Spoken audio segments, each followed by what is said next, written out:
So these are our ingredients for our German meatballs. We have 1 pound ground beef, a ½ pound ground pork, a ½ cup chopped onion, 3/4 cup dry breadcrumbs, 1 tablespoon parsley, 1 tablespoon salt, and 1/8 tablespoon pepper. We have 1 tablespoon of Worcestershire sauce, 1 large egg beaten, a ½ cup of milk, 2 to 3 tablespoons of vegetable oil, 1 can of sauerkraut undrained, and 1/3 cup water. I'm going to mix the first ingredients.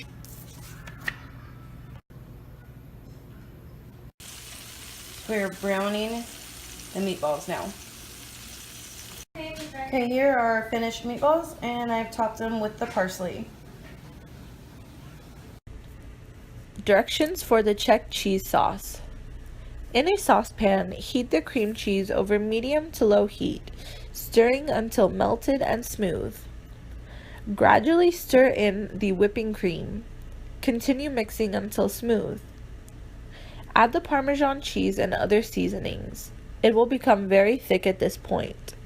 Cover over low heat until smooth and creamy, adding water until you've reached your desired consistency. The cheese sauce can be added to the German meatballs, the Polish sausage, or even the Italian skillet potatoes.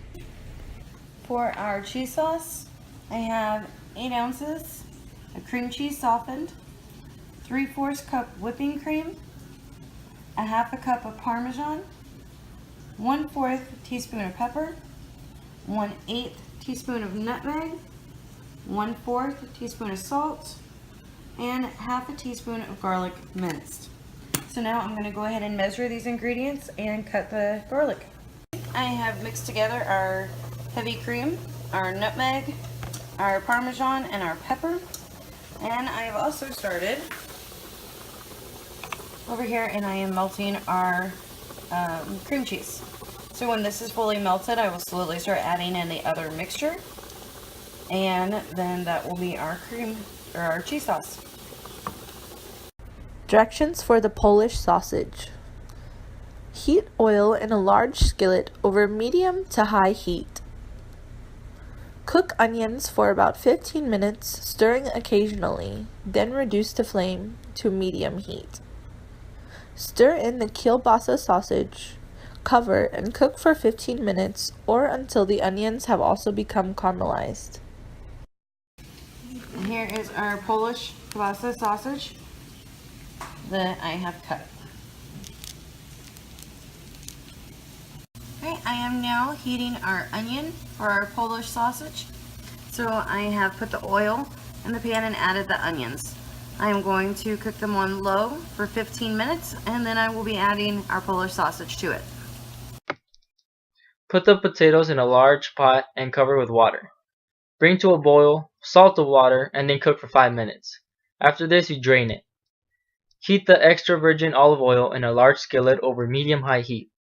Add the garlic and cook until golden, which is about 2 minutes. Remove to a cutting board with a slotted spoon, then chop and reserve. Add the potatoes and rosemary to the skillet and season with salt and pepper. Cook until brown and crisp, which should take about 5 to 10 minutes.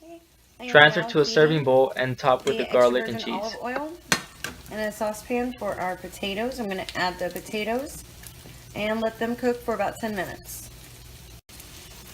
I have now put our potatoes in a pot, covered them with water, added some of the kosher salt, and now I'm going to boil them for 5 minutes, and then I'm going to drain them.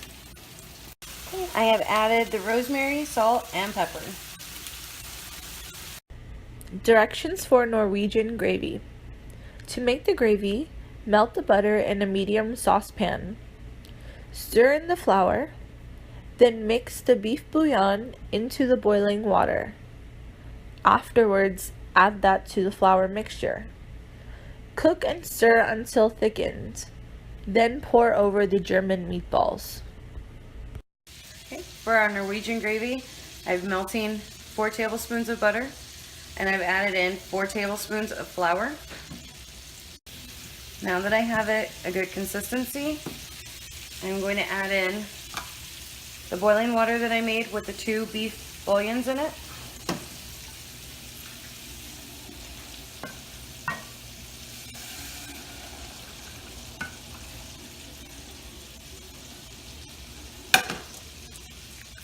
Okay, so I've taken the meatballs out after browning them, drained the fat, put our sauerkraut in the pan, and re-added our meatballs. And I'm going to cover and simmer them for about 20 minutes and let the meatballs finish cooking.